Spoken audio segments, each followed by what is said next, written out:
sallallahu alaihi wasallam, one angel has been appointed, and hadith says even Nasiruddin Albani, who removed about 5,000 hadiths from the books of ahadith, he also says this hadith is sahih. اور اس ابن کثیر میں بھی ناصرالدین البانی نے حدیث کو ہٹایا, who died 20 years ago. تو 5,000 کے قریب حدیث کو کتاب سے ہٹانے والا البانی نے بھی اس حدیث کو صحیح کہا ہے جو میں بتانے چاہ رہا ہوں. ہمارے نبی فرماتے ہیں حدیث کا مفہوم, Allah has appointed one angel for my grave, and Allah has given him such powers that he is able to listen to the voice of creation. All the creations of Allah, صرف انسان نہیں, creation کا لفظ ہے.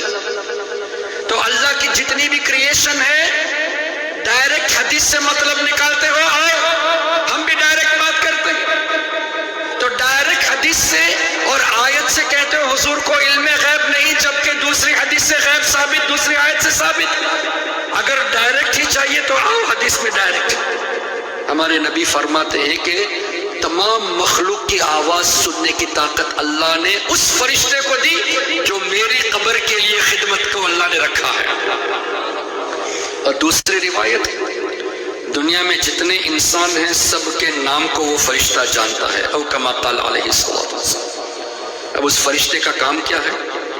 ایک بار درود پڑھے, اللہم صلی علی سیدنا و مولانا محمد معدن الجود والکرم والہ وبارک وسلم.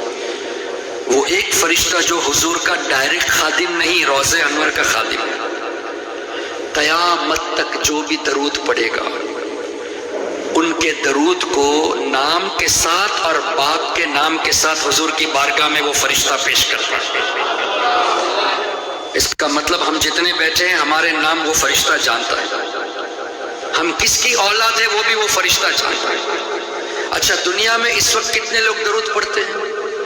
صرف منگلور میں الصفہ میں آپ درود نہیں پڑھتے, پوری دنیا میں الگ الگ جگہوں پہ درود پڑھا جاتا ہے. سو ون خادم of نبی کریم صلی اللہ علیہ وسلم, let me repeat, one Khadim of the روضہ Sharif of نبی کریم صلی اللہ علیہ وسلم has got such immense powers کہ جاپان میں ٹوکیو سے درود پڑھنے والے کا درود بھی ابھی سن لیا, منگلور میں پڑھنے والے کا بھی سن لیا, شانگھائی میں پڑھنے والے کا بھی سن لیا, ڈربن سے بھی سن لیا, نیو یارک سے بھی سن لیا, اور آن دا اسپاٹ مدینہ شریف میں پہنچانے کی طاقت بھی رکھتا ہے. سبحان اللہ.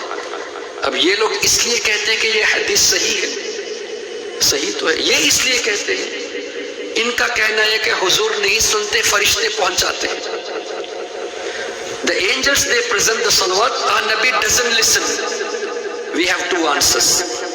One, tell me, my dear brother, I should not say my dear to those people just for the sake of understanding.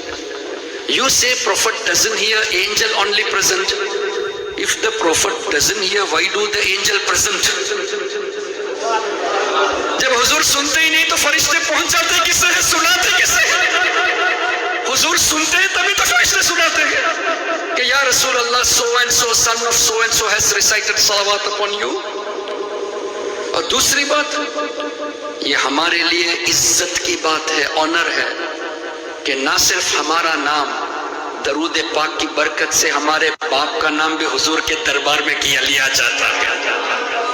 So if you want this honor, اللہم صلی علی سیدنا و مولانا محمد معدن الجود والکرم والہ وبارک وسلم. اب مجھے بتائیے, حضور کے روضہ انور کے خادم میں یہ طاقت ہے, مخلوق کی آواز بھی سن سکے, مخلوق میں انسانوں کے نام بھی جانتا ہے, باپ کے نام بھی جانتا ہے, اور دنیا کے کسی بھی خطے میں ایک دن نہیں قیامت تک جو بھی پڑھے گا سب کا درود پہنچاتا بھی ہے.